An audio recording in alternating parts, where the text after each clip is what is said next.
नमस्कार। आज एक बार हम फिर पुनः उपस्थित हुए हैं योग की चर्चा को लेकर। आज हमारे साथ फिर मौजूद हैं आचार्य अनिल जी।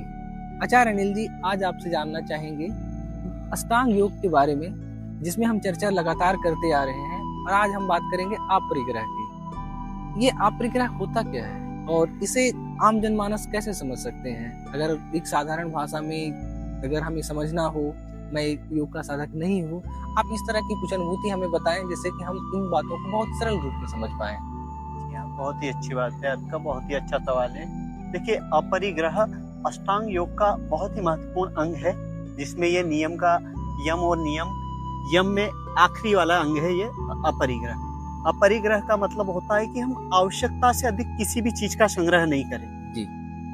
तो आवश्यकता से अधिक किसी भी चीज का संग्रह नहीं करें, मतलब जितनी हमें आवश्यकता है, जरूरी है, उतनी चीजें उस मात्रा में हमारे पास होनी चाहिए। अब वो कोई भी, चाहे मेटेरियलिस्टिक कोई भी चीजें, वस्तु हो, कोई पदार्थ हो, धन हो, कोई भी कपड़े हो, कोई भी चीजें, जितनी हमें जरूरत है उतनी तो हमारे पास होनी चाहिए।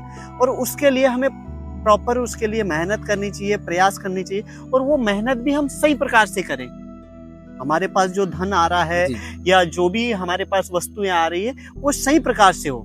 लेकिन आचार्य जी, मैं थोड़ा सा रोकना चाहूंगा यहाँ पे। जैसे आपने कहा कि जितनी आवश्यकता है हमें उतनी ही हमें धन इकट्ठा करनी चाहिए या फिर वस्तु इकट्ठा करनी चाहिए, लेकिन ये जो आम जनमानस है वो ये तो समझते हैं कि नहीं, ये भी जरूरी है हमारे लिए, ये भी जरूरी है, और फिर हम उसी परिप्रेक्ष्य में चीजें जमा कर रहे हैं। तो हम गलत कहाँ कर रहे हैं? हमें लग रहा है कि ये मेरे लिए साधन है, मुझे एक गाड़ी चाहिए, मैं गाड़ी खरीदूं, मुझे दूसरी लगती लेनी चाहिए, मैं दूसरी भी ले रहा हूँ, ये तो मेरी आवश्यकता ही समझ में आ रही है मुझे। तो फिर ये कहना कि हाँ आवश्यकता के अकॉर्डिंग ही करें, तो मेरी तो सारी आवश्यकताएं हैं। देखिए सर, क्या होता है कि आवश्यकताएं मनुष्य की कभी खत्म नहीं होती जी। एक आवश्यकता की पूर्ति होने पे 4 दूसरी आवश्यकताएं खड़ी हो जाती है। तो हमें समझना है कि जो महत्वपूर्ण चीजें कहाँ है, क्या है जरूरी, जिसके बगैर हमारे जीवन का गुजारा नहीं हो सकता। उन चीजों का हमारे पास होना बहुत ही जरूरी। अब मनुष्य की कहा जाए तो बहुत ज्यादा आवश्यकता नहीं। जीवन जीने के लिए जो सबसे महत्वपूर्ण चीजें चाहिए, उसके लिए तो हमें बहुत ज्यादा प्रयास करना नहीं होता है। परमात्मा ने तो मुक्त हाथों से दिए। मनुष्य को सबसे ज्यादा महत्वपूर्ण चीजें जरूरी है जीवन में, वो है हवा, पानी, जो कि परमात्मा ने, जिसके ऊपर कोई प्रतिबंध नहीं लगाया है। हवा, पानी है।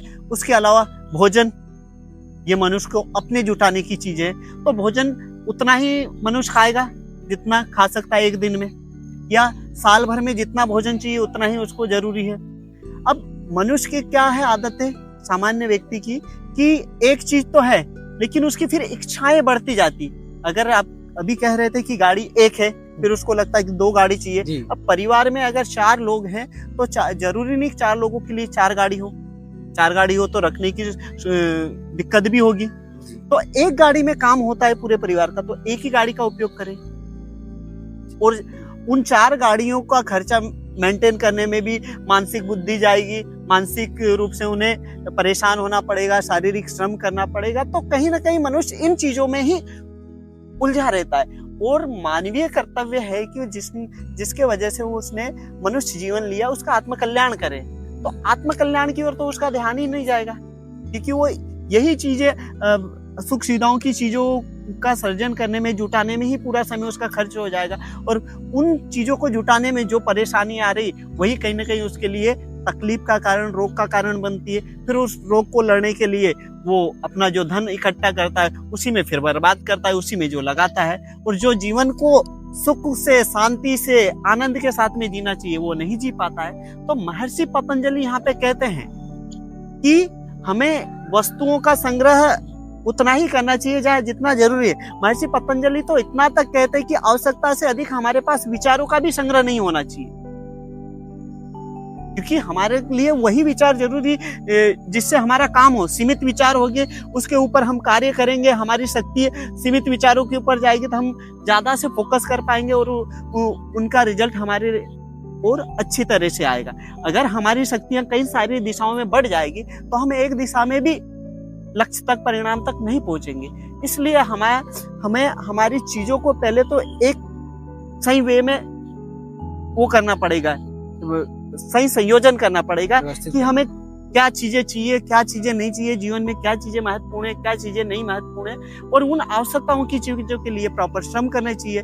जैसे हमें घर में जो भी आवश्यकता की चीजें हैं, एक परिवार को क्या चाहिए, परिवार का साल भर का खर्चा हो, उसके बच्चों की पढ़ाई लिखाई की पूरी व्यवस्था हो, और अगर मान लो किसी को शारीरिक रूप से कष्ट हो जाए तो उसके इलाज की प्रॉपर व्यवस्था हो, परिवार में कोई नया काम आ जाए, शादी ब्याह हो, उसकी प्रॉपर व्यवस्था हो, कोई दिन दुखियों की मदद कर सके, इतना तो धन हर व्यक्ति के पास होना चाहिए।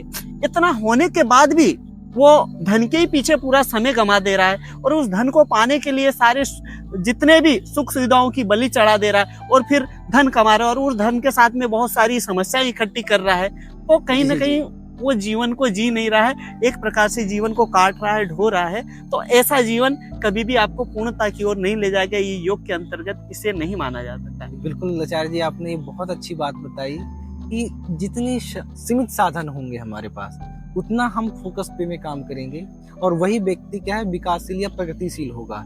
नहीं तो अगर ज्यादा हम लोभ और मोह में पड़ेंगे तो हम क्या कष्ट का कारण ही बनेंगे। और तो बहुत ही अच्छी जानकारी, बहुत ही सरल शब्दों में आपने दी है, इसके लिए बहुत बहुत आभार, धन्यवाद।